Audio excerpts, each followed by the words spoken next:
in family building. Now, Ash, thank you so much for joining me this morning, and welcome to Botswana Connects. Right now, you've been doing a family building campaign. There's research, 6-month research that has been ongoing. Let's just quickly start off with the campaign. Just walk us through, just in a synopsis, just give us a rundown of this campaign. So what happens is usually a local leader of a community, and those communities so far have been Rekop, Soroi, Mahalapi, Francistown, Habani, Kanye, Hansi, and then there was a nationwide. So there's been 8 of them.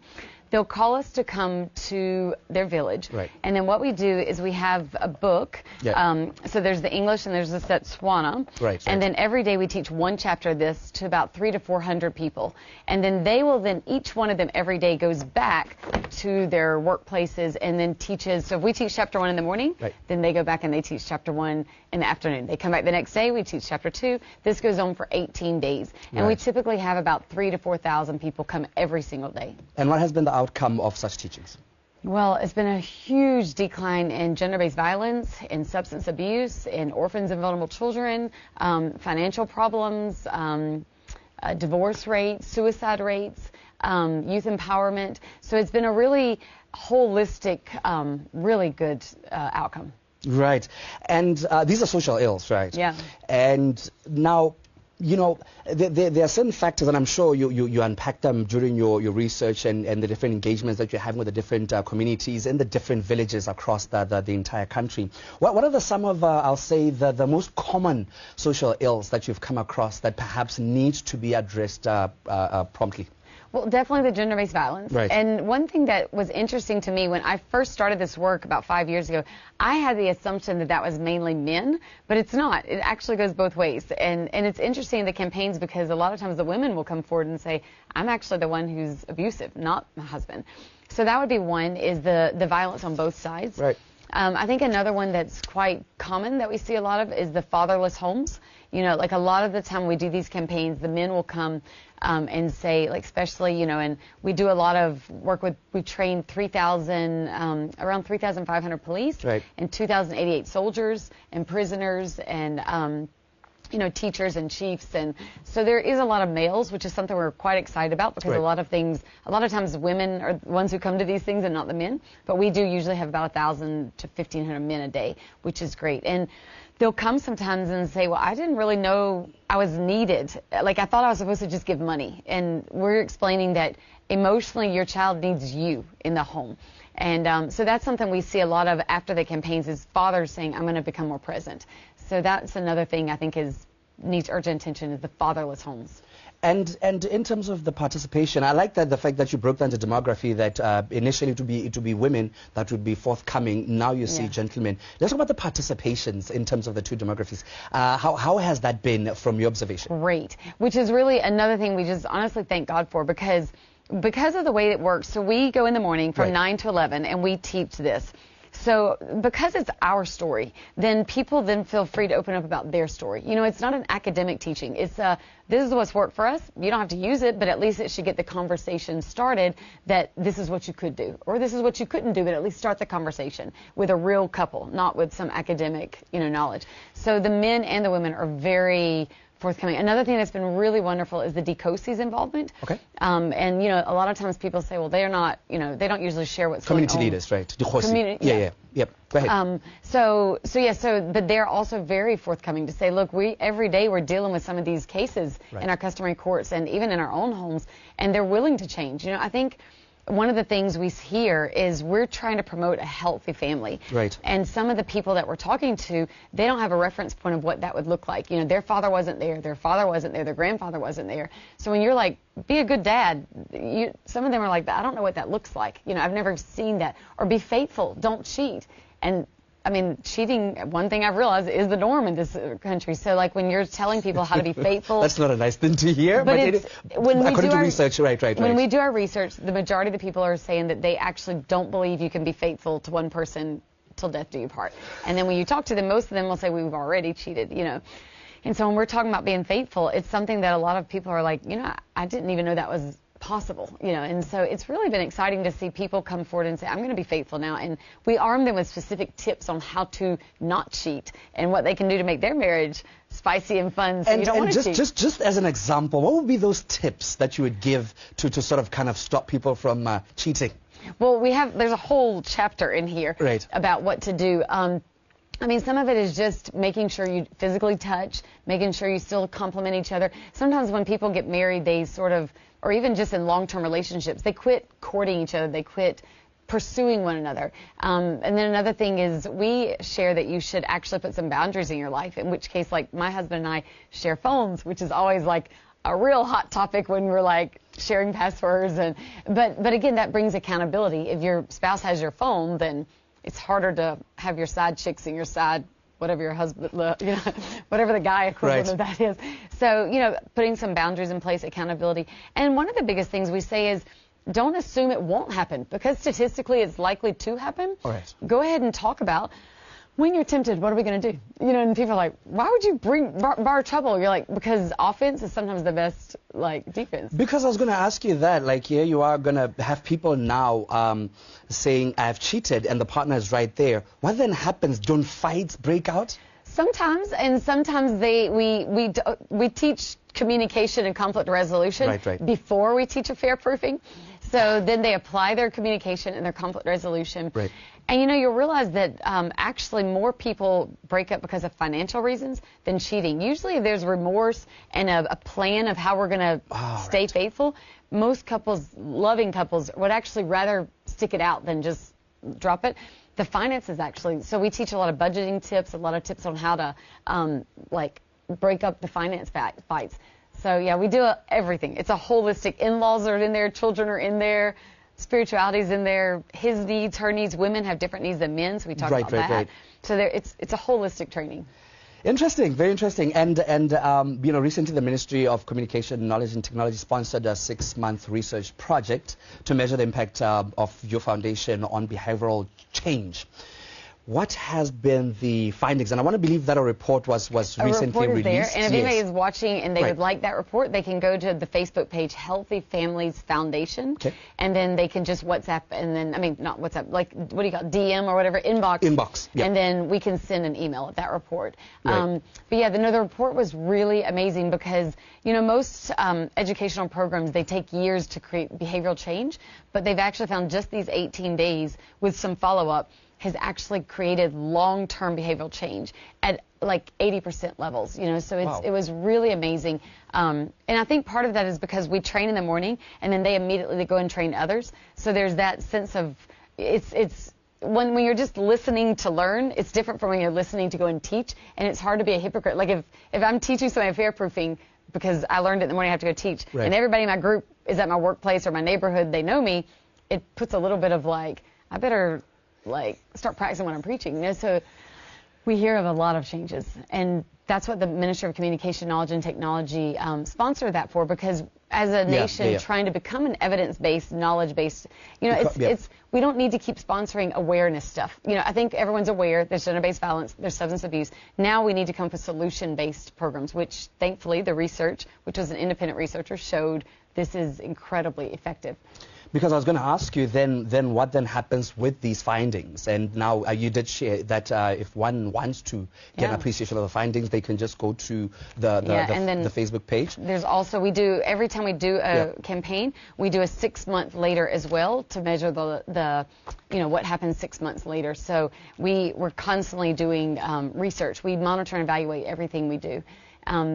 Mainly because we don't get sponsors. So if anybody's listening to this, we need sponsorship to do this work. But also those who do sponsor, they want to know, are they getting a return on the investment? Were they just sponsoring for the sake of sakes, for an entertainment program, or did they actually make an impact in the community? And that's what we try to do the research for. The way you're saying it, right, you make it seem like it's a very easy process in terms of this research that you're doing and this engagements that you're having with the different communities. But I'm pretty sure there are those sort of challenges which you have to sit down with your team, your partner, and actually say, here is Joey, and he's asking these questions, and we don't have answers to them.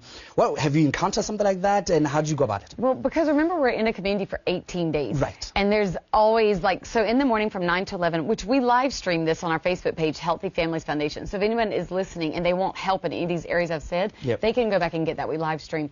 But there's a lot of communication back and forth. So because there's so much time, 18 days to interact, pretty much I think every question they have gets answered. And because, remember, whatever they learn, they go back and teach and they talk about. Those discussion groups also become a social support system where it's not just us teaching.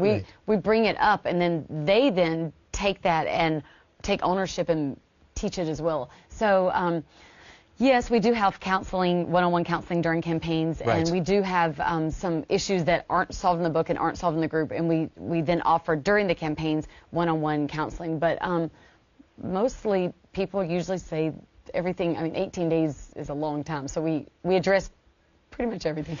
And you know, you did make mention that you know, you have the Khosi also being active in some of these things, different community leaders.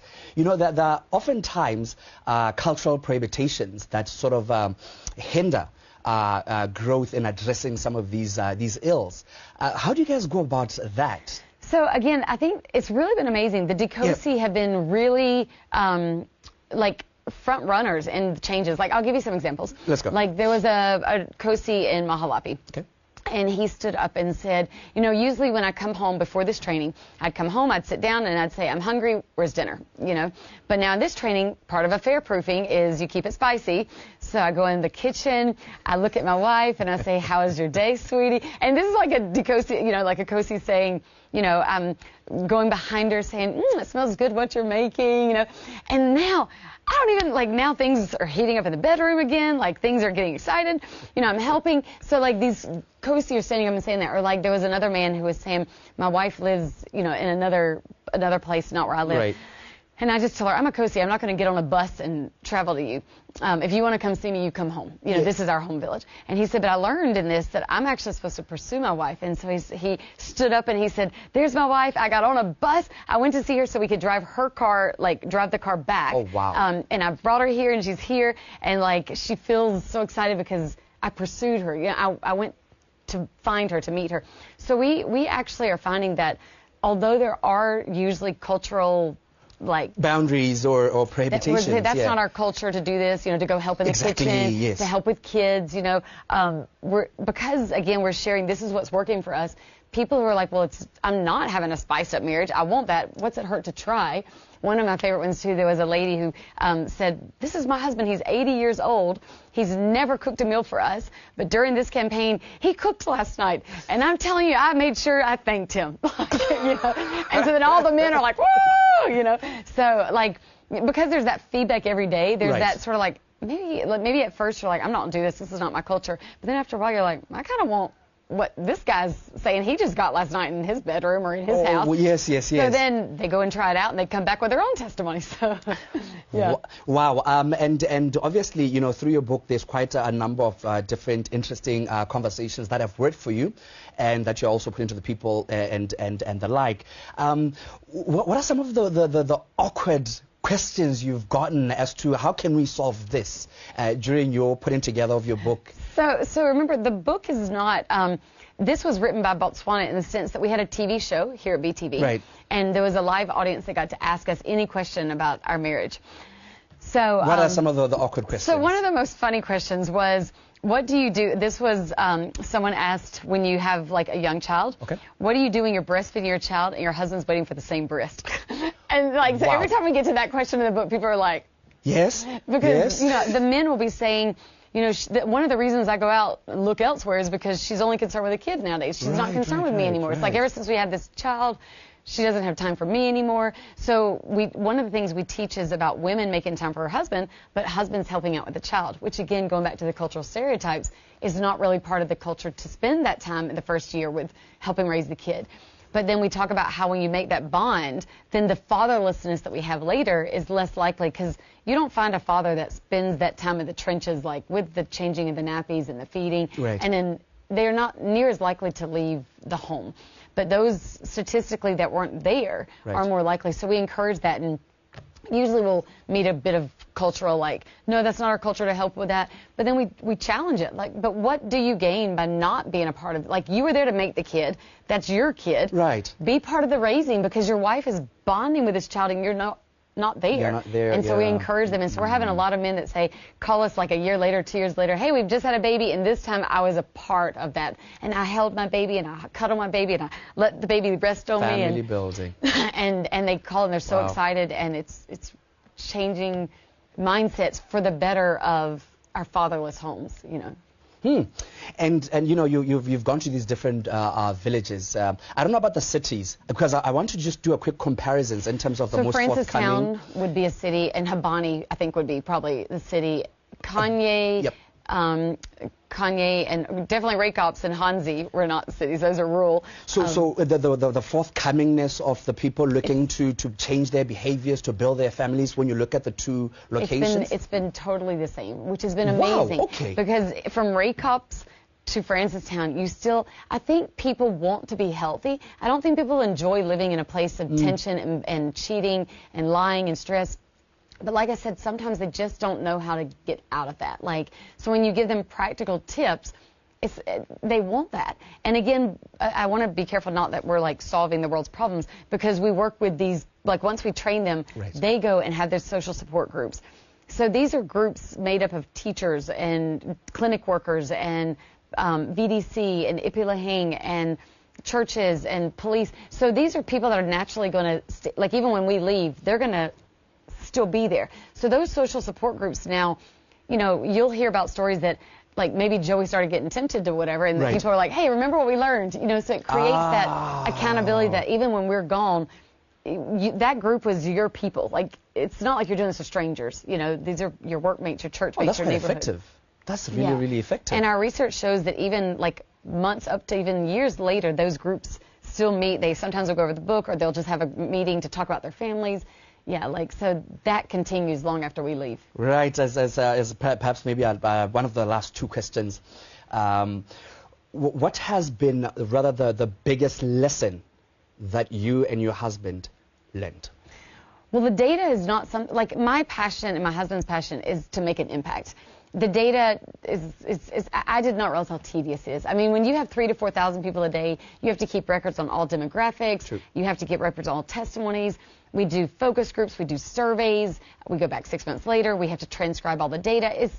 That's probably the part I least like about this is all the, but I know we need that to show it works. So that's been a steep learning curve, is all the hard work, ethical clearance, and the transcribing data and the thematic, you know, whatever. So that's been interesting. But one thing I've been really excited about is a lot of times people will say that Botswana don't volunteer. Like, there's not a spirit of volunteerism kind of thing. Yeah. But when we do these campaigns, I mean, this is 3,000 to 4,000 people a day. Right. You know, they're not paid to go out there. So you realize that when you touch on something that they're passionate about and you equip them and empower them, they have a spirit of volunteerism. Like, they want to see their community be better. And it's been amazing. Like, a lot of times we'll go to a place and you'll have one person that comes from 9 to 11 and still leads a group like in the afternoon at the workplace, and still goes back home and leads one at night. And sometimes they even lead one in the morning and the afternoon. Some people can lead 3 to 4 groups a day. And this is just out of a passion to make an impact. So that's been the biggest just wow of Botswana, is how they rise up to that spirit of Boto, you know, of yes, like, it is. I want to make my nation a better place. And if you equip me, I'm willing to do it. It's also the spirit of Ipilaheng, you know, self-reliance. I want to do this for the betterment of the nation as a whole. Look, time is always not on our side when we're discussing very important things. Look, Ash, I'm going to have to nip it right here and say thank you so much for joining me this morning. Thanks for inviting me. Sharing with us the outcomes of this campaign, as well as the different experiences that you had with the different villages that you visited. Thank you so much. Thank you. Right. And that's how we come to the end of that conversation. I was speaking to Mrs. Ashley Thaba. She is the co-founder of Healthy Families Foundation, and she was just talking about, you know, the campaign that they've gone on, as well as the different findings that they've come across in the 6 months, in the 18 days, as well as the report where you can actually find it. I want to believe it's in Healthy Families Foundation Facebook page. You can just drop them in inbox. Can I say one thing? Go ahead. And our next campaign is in 3 weeks in Maun. It's free for everyone to come. So go to the Healthy Families Foundation page, sign up if you're in Maun, get your family. That's 3 weeks from now. You can get free help.